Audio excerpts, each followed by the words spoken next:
Miriam bowed respectfully to the new arrivals and welcomed them in Arabic, Farsi, and Turkish, before leading them down the corridor to the conference room, where 𝗘𝗾𝘂𝗶𝗽 and the other guests awaited. Inside, the newcomers hesitated as they took in the assembly before quietly taking their seats. It was a remarkable cross-section of the children of Haqim. Indeed, it was nearly unimaginable that some of these Assamites would ever have sat in the same room, absent the hospitality of the vizier himself. An enormous circular table took up most of the room, with place settings for each guest, meticulously arranged so that no one was sitting next to a clanmate whom he openly hated. A half-dozen small TV screens circled the table, situated so that everyone could see. Only the most important guests actually had seats at the table, with childer and lackeys sitting behind, representing all bloodlines and factions of the children of Haqim. Well, all but one, thought Miriam grimly. None of the Assamites present belonged to the web of knives. From the scholars came the vizier 𝗘𝗾𝘂𝗶𝗽, the mad Russian doctor Dmitry Borodin, and the mathematician assassin David Wendt. From the sorcerers came Sarah Schneier, the emir's favorite, and Badr al-Kawani, the spy master. From the warriors came the legendary Fatima al-Faqqadi and Hilal al-Masari, who was once the Sultan of 𝗘𝗾𝗂𝗶𝗽.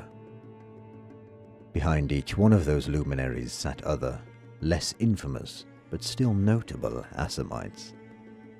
Doña Tereni of the Sisterhood of the Arinyas, Daniel Goldman of the Leopards of Zion, perhaps most incongruously present, a stocky, crew-cut soldier who could only be Randy Hopkirk of the informal Sniper Society, known as the 1,000-Meter Club. Miriam idly wondered what the pale boy from Alabama would look like in 100 years when his skin had darkened. 𝗘𝗾𝘂𝗶𝗽 rose, his natural charisma making him the center of attention, even among this collection of luminaries. "I thank you all for coming, and hope your journeys were not troublesome," he began. "We have much to discuss, and then much to plan for. I have spoken with many of you before now, about changes on the horizon, about future challenges for our clan. Indeed, challenges about what it meant to even be an Assamite. You are all here now because that future appears to be closer than I had previously thought." He turned to Miriam and nodded, and at the signal, she clicked her computer.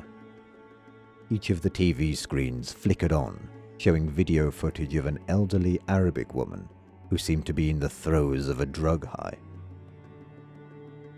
"I was given this video by the Emir. The woman you see before you served the Emir as a seer.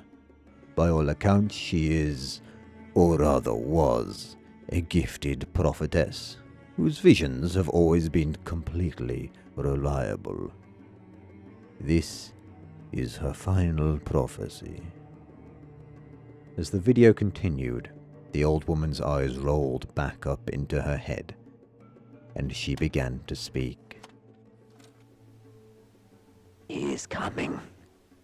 The Black Shepherd comes to cull the flock, the hateful spawn, the herald of destruction, as the Lord of Death culled his childer at 𝗘𝗾𝗂𝗶𝗽.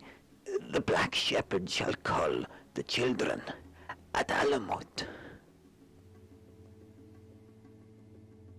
The old woman repeated those same words, over and over, in mounting hysteria. She didn't even seem to notice when blood started to drip from her eyes, and then pour from her nose and ears. After less than a minute, she began to convulse before falling over, apparently dead. 𝗘𝗾𝘂𝗶𝗽 looked around at his peers within the clan, whose expressions ranged from confused to horrified. The Emir sent me this prophecy because he finds it credible. As do I. It appears that a culling of some sort lies in store for our clan. The vizier's face hardened. I do not intend to be a part of it. Do any of you? With that question, the conspiracy was born.